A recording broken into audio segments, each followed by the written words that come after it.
আমন্ত্রণ দেশ বাংলায়। আপনাদের সঙ্গে আছি আমি নাতাশা বৃষ্টি। শুরুতেই সংবাদ শিরোনাম। শেরপুরে মোবাইল অ্যাপের মাধ্যমে বিতরণ করা হচ্ছে খাদ্য বান্ধব কর্মসূচির চাল। ভোগান্তি ছাড়া চাল কিনতে পেরে খুশি ভোক্তারা।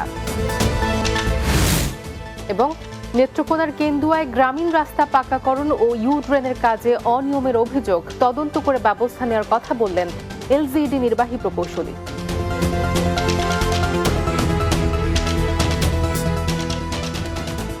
শিরোনাম, এবার বিস্তারিত।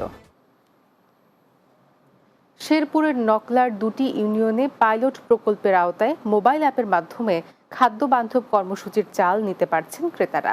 অটোমেশন পদ্ধতিতে কোনো প্রকার ঝামেলা ও ভোগান্তি ছাড়াই খুব সহজে 15 টাকা কেজি দরে 30 কেজি চাল নিতে পারছেন ক্রেতারা। অ্যাপের মাধ্যমে চাল বিতরণ করায় স্বস্তি এসেছে ডিলারদের মাঝেও। শেরপুরের নকলার উপজেলার দুটি ইউনিয়নে 4 জন ডিলারের মাধ্যমে পাইলট প্রকল্প হিসেবে চালু হয়েছে মোবাইল ফোনের অ্যাপের মাধ্যমে চাল বিতরণ। প্রতারণা ও ঝামেলা কমাতে সারা দেশে এই পদ্ধতি চালুর দাবি উপকারভোগীদের। আমার মোবাইলে কইরা নুমসাল নিতেছে এখন কোনো সুস্থভাবে তাহলে আমি নিতেছে। আমি আগে চাল চুল নিয়েছি, কেউ ঘুরে গেছি, কেউ পাইছি না। ওখানে মোবাইলের যুগ নাইমা ওখানে আল্লাহ রঙগুলো সবই চাল পাই। উপজেলার দুইটি ইউনিয়নকে অটোমেশনের অন্তর্ভুক্ত করেছে। এই অটোমেশনের মাধ্যমে আমরা যেটা দেখতে পাচ্ছি যে আমাদের ভোক্তারা স্বচ্ছতার সহিত এবং শতভাগ নির্বিঘ্নে চালটা তারা পেয়ে যাচ্ছে।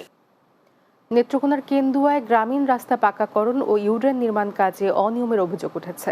মাত্র 1.5 কিলোমিটার রাস্তায় 13টি কালভার্টের মধ্যে 9টি পুরাতন কালভার্ট নতুন করে করার কথা থাকলেও তা করা হয়নি। এনে সংশ্লিষ্ট দপ্তরে অভিযোগ করেছেন স্থানীয়রা। তবে দায়িত্বরত কর্মকর্তা বিষয়টি স্বীকার করলেও ঠিকাদার অস্বীকার করেছেন। তদন্ত সাপেক্ষে প্রয়োজনীয় ব্যবস্থা নেওয়ার কথা বললেন এলজিইডি নির্বাহী প্রকৌশলী। নেত্রকোনা প্রতিনিধি ইকবাল হাসানের পাঠানো প্রতিবেদন জানাচ্ছেন মাসুদ রানা। নেত্রকোনা জেলার কেন্দুয়া উপজেলা মাসকা ইউনিয়নের শিমলতলা হতে পিজাহাতি গ্রাম পর্যন্ত বেশ কয়েকটি গ্রামে চলাচলে একমাত্র রাস্তা এটি। গত জানুয়ারি মাসে শুরু হয় প্রায় 1.5 কিলোমিটার সড়কের নির্মাণ কাজ। কাঁচা এই সড়কটি পাকাকরণের জন্য ব্যয় ধরা হয় 1,82,67,200 টাকা। রাস্তায় 13টি ইউড্রেন করার কথা রয়েছে। তার মধ্যে পুরাতন 9টি ইউড্রেন নতুন করে করার কথা থাকলেও তা করেননি ঠিকাদার। এতে ক্ষোভ প্রকাশ করেছেন এলাকাবাসী। আমাদের দাবি হচ্ছে ওই কালভার্টগুলো ভেঙে নতুন করে আবার পুনরায় করা হোক। তোমার একটু বড় করিয়া উঠে দিয়ে তোমার ডালাই দিয়ে দিয়েছে। আগের রডগুলোর বাদে এইবারে নতুন করে পাথর দিয়ে ডালাই করে দিচ্ছে। এদিকে ইউড্রেনগুলো নতুন করে কাজ না করা হলে পিচের কাজ করতে দেবেন না বলে জানায় স্থানীয়রা। রাস্তাটি নির্মাণের ঠিকাদারি প্রতিষ্ঠান সারোয়ার জাহানের কাজটি বাস্তবায়ন করেন স্থানীয় সুমন নামে এক সাব ঠিকাদার। তবে কাজে কোনো অনিয়ম হয়নি দাবি সুমনের। সামন দিক দিয়ে বাড়ায় দিয়ে এবং ভিতরটা আগেরটাই রেখে উপর দিয়ে ঢালাই করে পুরাতন গেলে নতুন করে চালিয়ে দেওয়া যা আছে সম্পূর্ণ পুরানটা অনবাস্তবে আমি দেখা দেখো সামনে। আগের ইউড্রেনগুলো পাথরের ছিল না, ইটের সুরকিট ছিল। এখন এগুলো তো পাথরের ডিজাইন ধরা পাথর দিয়েই করছি আমরা। কাজে অনিয়মের কথা স্বীকার করেছেন দায়িত্বরত সার্ভেয়ার শফিকুল ইসলাম। তবে কোনো বিল দেয়া হয়নি। এছাড়া প্রয়োজনীয় ব্যবস্থা নেওয়া হবে বলে জানান তিনি। অভিযোগ আমরা পাইছি আর কি, পাওয়ার পরে এটার কোনো বিল টিল আমরা পে করিনি। এখন ওই অবস্থায় আছে, এটা ব্যবস্থা নেওয়া হচ্ছে, মহল থেকে ব্যবস্থা নেওয়া হবে। এই কালভার্টগুলা পুনরায় আবার নতুন করে দেওয়ার জন্য আমি জোর দাবি জানাচ্ছি এলাকাবাসীর পক্ষে। অনিয়ম থাকলে যথাযথ ব্যবস্থা নেয়ার কথা বলেন নির্বাহী প্রকৌশলী। এই বিষয়টা আমি উপজেলা ইঞ্জিনিয়ারকে বলে দিব, যাতে সে ওখানে দেখে আমাকে একটা রিপোর্ট করতে। আর এরকম যদি সে কোনো কিছু করে থাকে তাহলে সবগুলা ভেঙে নতুন করে দাবি করতে হবে। শুধু আশ্বাস নয়, অভিযোগের প্রেক্ষিতে তদন্ত সাপেক্ষে প্রয়োজনীয় ব্যবস্থা গ্রহণ করবে কর্তৃপক্ষ, এমনটি প্রত্যাশা স্থানীয়দের। Desk report, Bangla TV. Awami লীগের 75তম প্রতিষ্ঠা বার্ষিকী উপলক্ষে বৃক্ষরোপণ করেছে পিরোজপুর জেলা সদর উপজেলা ও পৌর যুবলীগের নেতৃবৃন্দ।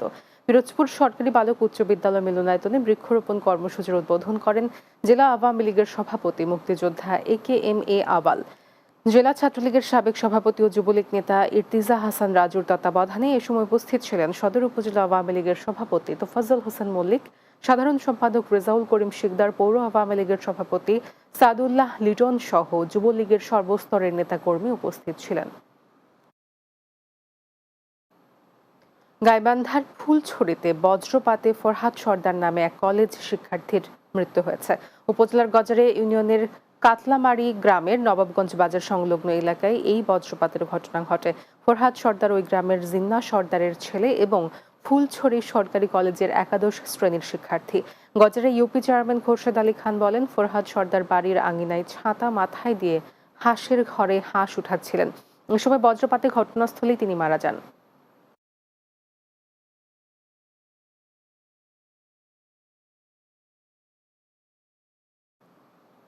দেশ বাংলায় নিচ্ছি বিরতি, ফিরে এসে অন্যান্য সংবাদের সঙ্গে আলোচনা থাকছে। জায়গা স্বল্পতায় হাইওয়ে রাস্তায় বসে আগুন ছাড়ায় দক্ষিণাঞ্চলের সবচেয়ে বড় পোনা মাছের পাইকারি বাজার, ব্যবস্থা নেওয়ার আশ্বাস জেলা মৎস্য বিভাগের।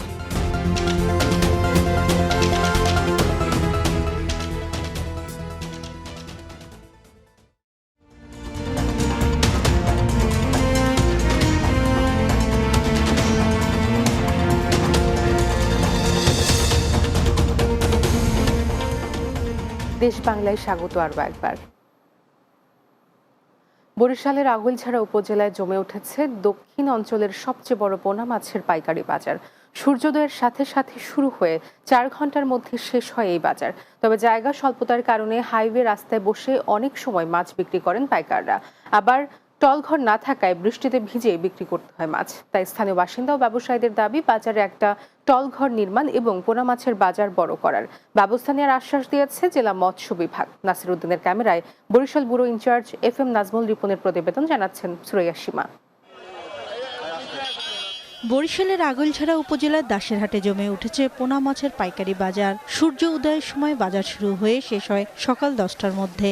জুন, জুলাই, আগস্ট পোনা মাছ বিক্রির ভরা মৌসুম, তাই এই সময় বাজারে ভিড় থাকায় মহাসড়কের উপরেই বিক্রি করতে হয় পোনা মাছ। ব্যবসায়ী সহ স্থানীয়দের দাবি মাছ বিক্রির জায়গা বড় করা সহ একটা টলঘর নির্মাণের। দূর দূরান্ত অনেক লোকজন আসে, কিন্তু আমাদের জায়গার স্বল্পতার কারণে আমরা ব্যবসাটাকে আরো বড় করতে পারতেছি না। আমরাও মাছ কিনা ভ্যান যে ভিতরে রাখবো এরকম কোনো জায়গা নাই। সরকারের কাছে অনুরোধ আমাকে জানি বাজারের জন্য কিছু জায়গা দেয়। এখান থেকে মাছ কিনে বিভিন্ন স্থানে বিক্রি করে প্রায় 3000 মানুষের কর্মসংস্থান হয়েছে বলে জানান ব্যবসায়ীরা। 8টা 10টা পর্যন্ত বিভিন্ন সাইজের মাছ পাওয়া যায় এবং সুন্দর মাছ এখানে মেলে। দাসেরহাটের মাছ নিয়ে বিক্রি করিয়া আমরা বেশি ওইটা দিয়ে সংসার চালাই। পোনা মাছ বিক্রির জায়গা বড় করা সহ একটা টলঘর নির্মাণের দাবি দাসেরহাট বাজার পরিচালনা কমিটির সাধারণ সম্পাদকের। রোদে বৃষ্টিতে আমাদের এই যে যারা মাছ বিক্রি করতে সবাই কষ্ট করে, সেখান থেকে যদি মনে করে একটা টল করা হয় তাহলে একটু আরামে করতে পারে।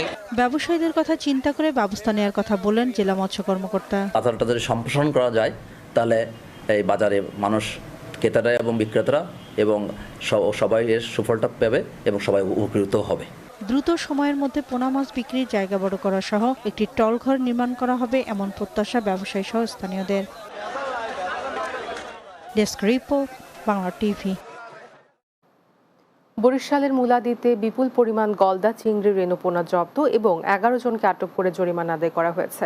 অভিযানে একটি ট্রলার সহ 19 ড্রাম গলদা চিংড়ির রেণুপোনা জব্দ করে তা নদীতে অবমুক্ত করা হয়, যার মূল্য প্রায় মোট 11,40,000 টাকা। পরে 11 জনকে আটক করে প্রত্যেকের কাছ থেকে 4,500 টাকা করে মোট 49,500 টাকা জরিমানা আদায় করা হয়।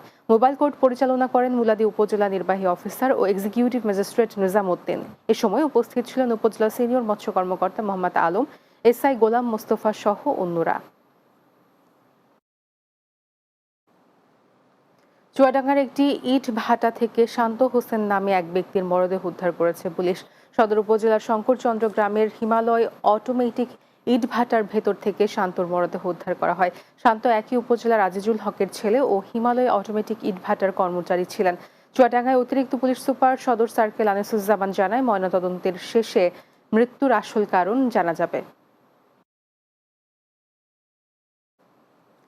ফরিদপুরের বোয়ালমারীতে union chairman gold cup football টুর্নামেন্টের উদ্বোধন করা হয়েছে। বোয়ালমারী জর্জ একাডেমি মাঠে টুর্নামেন্টের উদ্বোধন করেন বোয়ালমারী উপজেলা চেয়ারম্যান ও উপজেলা আওয়ামী লীগের সভাপতি MM মোশাররফ হোসেন মুসামিয়া। ফরিদপুর জেলা প্রশাসকের সার্বিক ব্যবস্থাপনায় টুর্নামেন্টের আয়োজন করে বোয়ালমারী উপজেলা প্রশাসন। 10 দলের অংশগ্রহণে অনুষ্ঠিত টুর্নামেন্টে উদ্বোধনী দিনে 2টি ম্যাচ অনুষ্ঠিত হয়। এতে চতুল ইউপি একাদশ ঘোষপুর ইউপি একাদশকে 1-0 গোলে পরাজিত করে। অপরদিকে দ্বিতীয় ম্যাচে গুণবহা ইউপি একাদশের জালে 1 গোল দিয়ে বিজয় ছিনিয়ে নেয় রূপাপাত ইউপি একাদশ।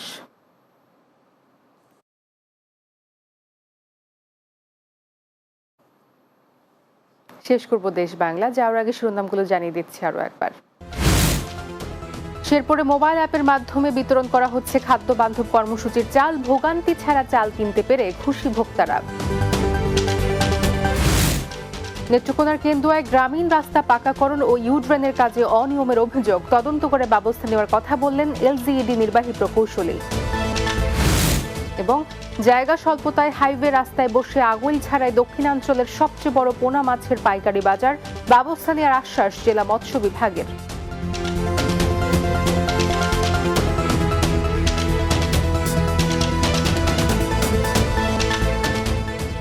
এই ছিল দেশ বাংলা। আমাদের পরবর্তী সংবাদ বিকেল 4:30 দিনের বাংলা দেখার আমন্ত্রণ রইল। এতক্ষণ সঙ্গে থাকার জন্য ধন্যবাদ সবাইকে।